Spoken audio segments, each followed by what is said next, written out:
Nove. I saw Arthur Miller's The Crucible recently.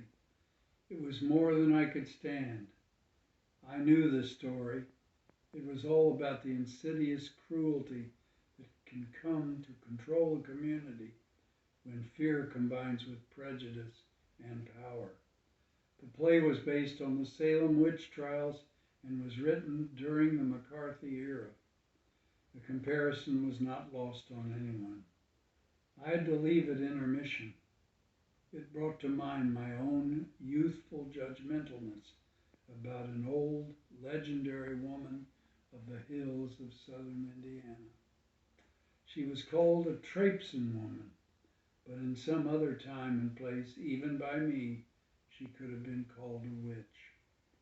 She always wore a black ground-length dress and a black face-concealing bonnet, and had a strange, not to be stared at, long amulet of some kind with a crystal at its center. She sold teas and potions and rheumatism cures, salves for your cows that a person could use too.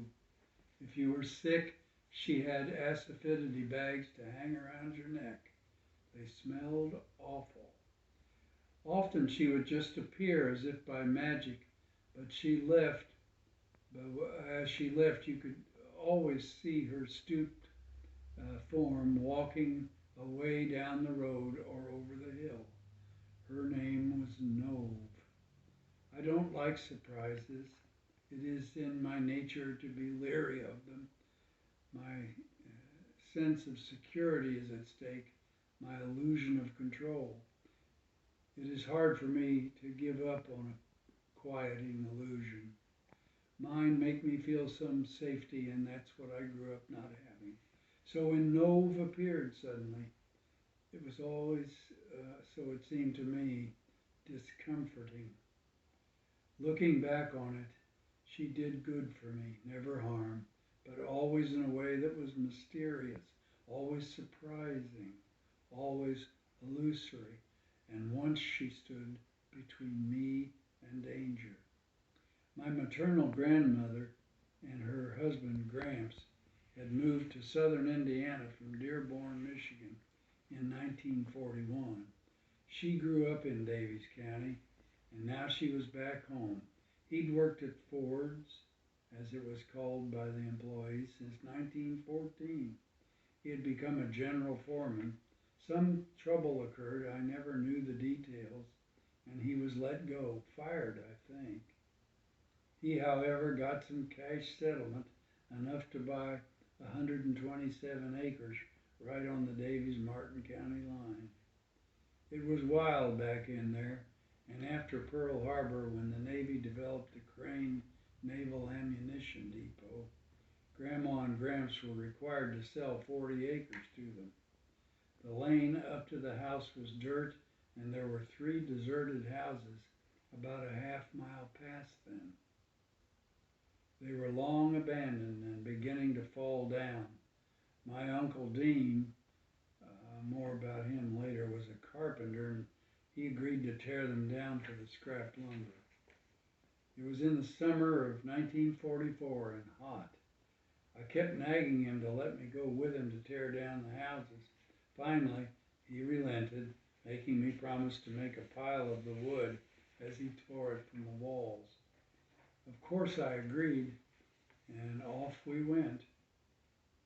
We were into the demolition about an hour when Uncle Dean, crowbar in hand, ripped a strip from the front window from the wall. I had a few small strips in hand, and he put it on top of them just as we became aware of what was underneath and attached to it. A huge nest of angry, snarling, ready for action wasps. There's nothing like the sting of a wasp to create the flight response of a human being. I dropped the wood, and Dean and I took off like lightning, headed for Grandma's house. I ran as fast as a 6-year-old could. I always thought that If a swarm of wasps were let loose behind Olympic runners, more records would be set. We reached the house in an elongated, flaying 2 minutes.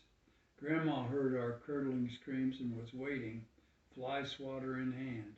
But I had been stunned 5 times, and Uncle Dean many more. We hit the front door in utter panic pain. She somehow got them off us and went to wet sheets to wrap around us as we took off our clothes. She came back quickly with them, wrapped them around us, and quietly, except for the moans, the misery set in. I don't know how Uncle Dean stood it. I could only concentrate on my own suffering. And just when I couldn't take any more, another one, which had eluded our initial sweep down, stung me right on the butt.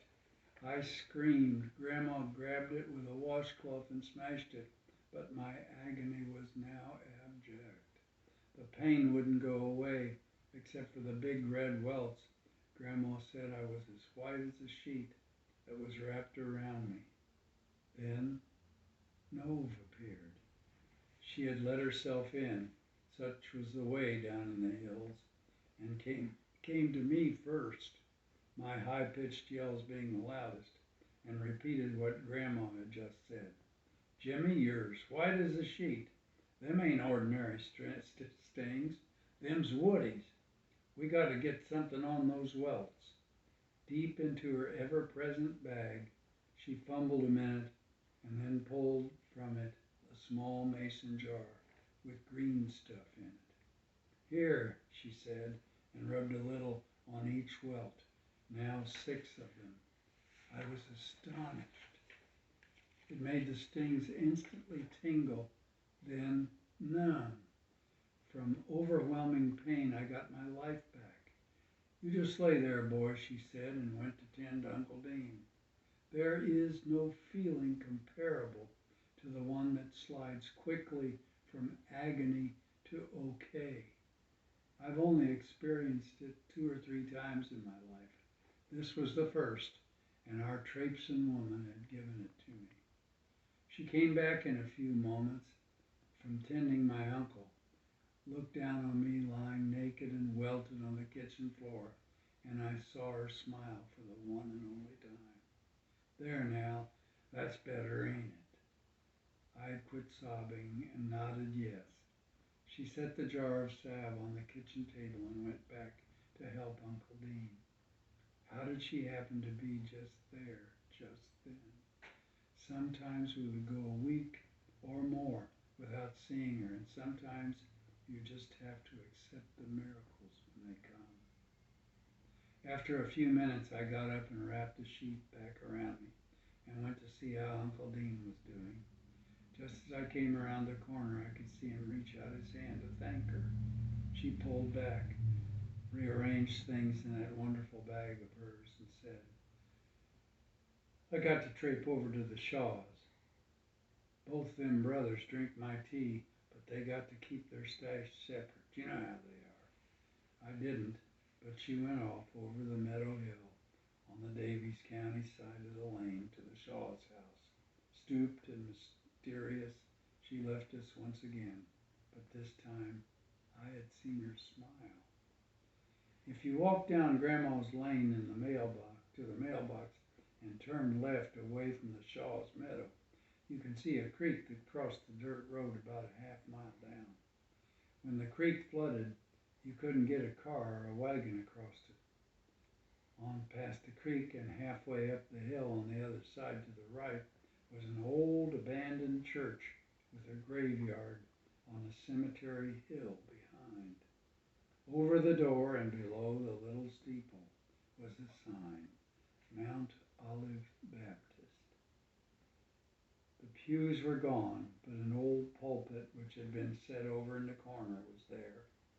This, alongside the attendance record on the wall, adults 27, children 19, were the only thing left of its days of Sunday sermons and Wednesday evening prayer service.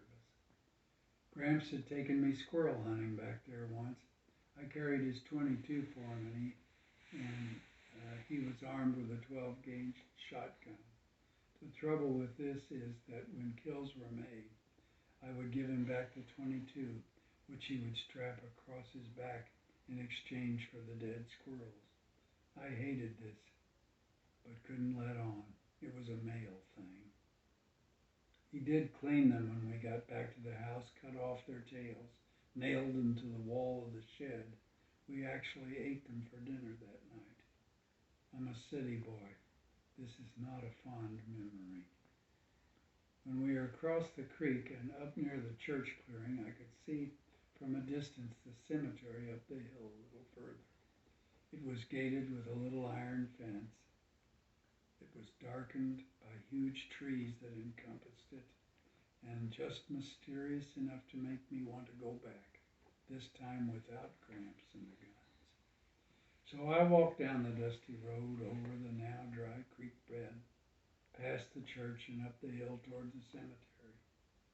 I walked through a downed part of the fence, and after just a few more steps, was in the middle of the yard, 100 or so graves, a little cleared space in the dark and foreboding woods. I started to read the stones. Some of the dead were just infants, some young people, some old. One marker was a man 84 years old who had died in 1906. So there I was, standing in the middle of death's parlor, looking at the names and dates on the stones. I could do this. I wasn't scared a bit. I sat down on one of the gravestones and took a deep, satisfied breath. Just then I heard a baby cry from across the graveyard in the trees. Only it wasn't like any baby I'd ever heard. It was louder and somehow menacing. Now I was scared. And then, out of the corner of my eye, there she was. Nove. You better go home. Them's bobcats in the woods, and you ain't big enough to be here by yourself. I was scared of bobcats, but I was scared of Nove, too. A boy your size, why, they jump right on you, she said. And another thing, don't be sitting on graves. It disturbs the dead. Yes, ma'am, I answered, and ran all the way back to Grandma's. I was completely out of breath when I hit the back door. I was hot and took off my shirt. You look like you just saw a ghost. Calm down, tell me what happened. I panted a few times, and then, with a combination of exhaustion and excitement, I blurted, I was down by the church graveyard and I saw Nove. Well, said Grandma, she lingers there sometimes. That's where her boy is buried. She likes you, Jimmy. She told me so. I have come over the long passage of time to love her for the gifts she gently gave. She proffered only good to me, and perhaps she could garner her return in seeing the obvious relief she brought about. I wish I would have said